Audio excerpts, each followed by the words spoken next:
Baked all by the West Haven Ladies Club, you're looking at more than 100 pies. Up here in Arcata, you can see it's snowing pretty heavily, which is definitely not something that the Arcata community is very used to. But if your dog does go into the water, make sure to give it a bath and don't let it lick itself clean. Rely on what are called earthquake straps, and you can actually see some of those earthquake straps hanging from the bottom of the house. That's not the slough. That's actually just a flooded roadway. Now this is one of the few that's left standing as a result of the fires, and you can see it's been extremely damaged. A wall has burnt off, and the people who once lived here now have to find somewhere else to live. The 7th crew will continue its journey south for a couple more weeks, ultimately getting off in Sausalito, where a new crew will take over to continue the 8th leg of the voyage. Numerous neighbors who heard the gunshots, followed by the sound of a car speeding off. A look here at what could be the newest housing option for students.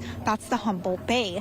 Officials told me they are in fact considering housing students on a barge. 60 counts of that statutory rape charge. Now I've actually printed out the booking log so that you can see just how many counts of that there are. Officials have been assessing all of the residences in the city of Rio Dell. You can actually see the smoke from this Campbell fire is just pouring out of it. 7 miles north to where we are here. And now to my left, you can see is actually the railroad bridge. Dozens of these little discs, which are actually parts of fireworks. You can see there's another one right down here. This one's a little bit bigger. They're just all over the sand, and they need to be picked up so that they don't make it into the ocean. The cruise just began a couple minutes ago. You can probably hear some of these engines of the cars. They're still rolling out for that hour-long cruise through Old Town. So if you're hoping to get a glimpse of some of these cars, they will be driving throughout Old Town in Eureka for the next hour. Here with Frank. Frank is one of our competitors today. Come on down to the fair. It's a good time. You can ride a camel.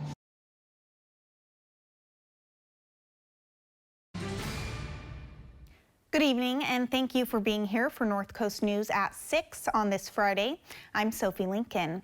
Danya Romero and Austin Castro are off tonight. The state's Office of Emergency Services held a press conference today as the storm system makes landfall across much of the state.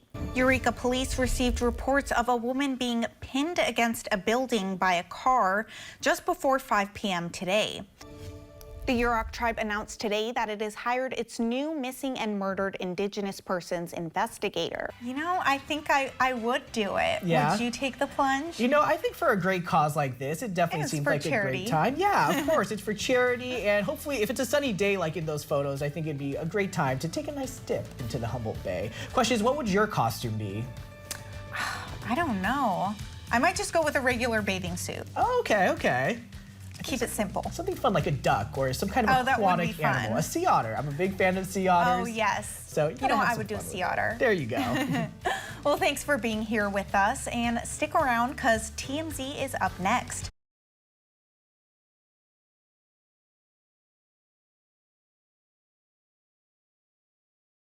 Behind me is a map of some of the missing Indigenous persons cases just from the past 10 years. And a couple of these names should be familiar to locals on the North Coast due to the impact those cases have had in our area. No more stolen relatives! No more stolen relatives! No more! 5 years to the day since local Indigenous woman Khadija Burton was last seen, hundreds of tribal members gathered at the state capitol in a day of action addressing the missing and murdered Indigenous peoples crisis in the region.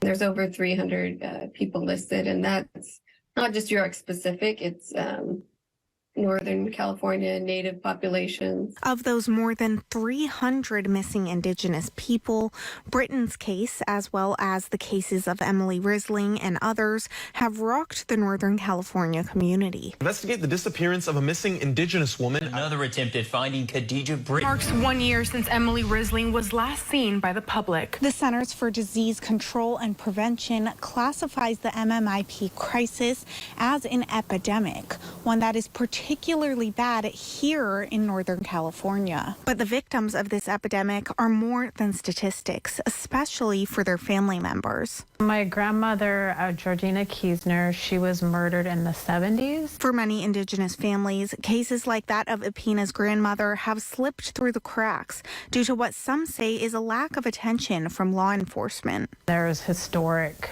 mistrust in police, so, she didn't go get help and ultimately she ended up getting murdered. Now, the Yurok tribe aims to help prevent this going forward by hiring its own MMIP investigator tasked with solving the region's cold cases. There are thousands of bodies that are in the unidentified database. The tribe hopes that DNA tracking will help the investigator give some of those bodies their names back, while also working the cases of those who have not yet been found.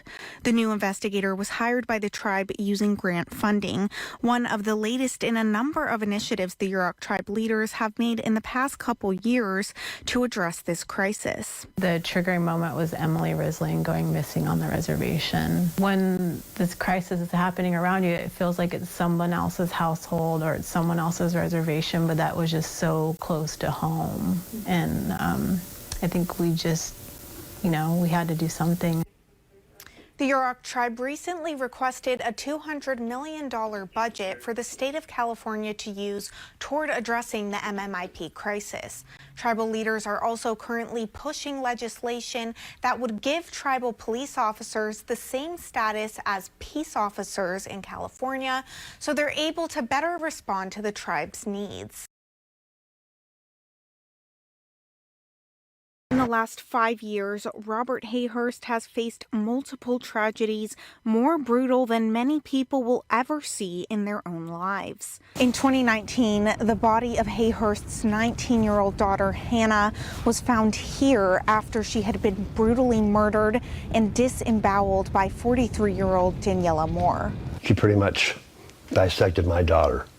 Hayhurst's wife, Lynn, took their daughter's death particularly hard, and after a year of anguish, she too passed just over a year after her daughter. She cried every single day for the rest of her life.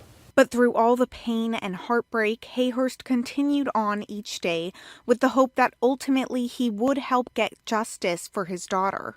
I've spent the last 4 years of my life with basically only one focus, and that was to survive, to get to trial, to have justice for my family. But when Moore unexpectedly took the deal in February, Hayhurst's fight for justice became moot. I feel devastated. I feel like I've let my entire family down. The plea deal was a big blow to Hayhurst because it meant the case would not go to trial and be heard by a jury, and therefore any potential for a harsher sentence was off the table. And I think we would have gotten a conviction. Might have killed me, but we would have got one. Moore was sentenced to just 15 years to life in prison, and an additional torture charge against her was dropped as part of the deal. I really hated to see the torture charge dropped because Hannah wasn't the only one tortured. And I'm still tortured to this day.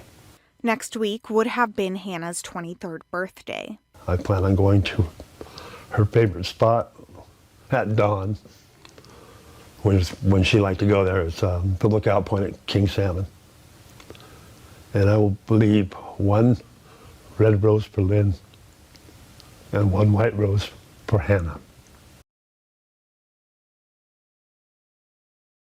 Centro del Pueblo's Sanctuary Garden in Arcata has struggled to live up to its name due to frequent acts of vandalism that appear to be fueled by hate. We are not lowering our guard. We want to be attentive. We want to be mindful that this can be not the end for the hate crimes. Since its creation in 2021, Centro del Pueblo has reported about 10 acts of vandalism at its sanctuary garden. Because these actions appeared to be based in bias against national origin, the incidents were classified by APD as hate crimes and were assigned to the APD Investigations Unit for follow-up. In June, after yet another vandalism, Centro del Pueblo and supporters marched to an Arcata City Council meeting where they demanded the city do something to support the organization and take a stand against further acts of hate. Thanks to our campaign for a safety network that we direct to the Arcata City Council, we have a good contribution from the city, and we get to purchase more cameras, high-definition cameras. The new security cameras Centro del Pueblo was able to purchase are significant, as cheaper, lower-definition cameras that the garden previously had actually caught one of the acts on tape. But due to the low quality of that video, police have not been able to identify the suspect in it and are stuck at a standstill in their investigation. Would you say it's kind of stagnant right now? Yeah, it is. No physical evidence has been available for us to process. And so the case is suspended pending future leads. If any future leads arise, they will be investigated. In the meantime, Perez hopes a fundraiser will allow the organization to do more to protect the sanctuary garden and its purpose to provide a safe space for immigrants.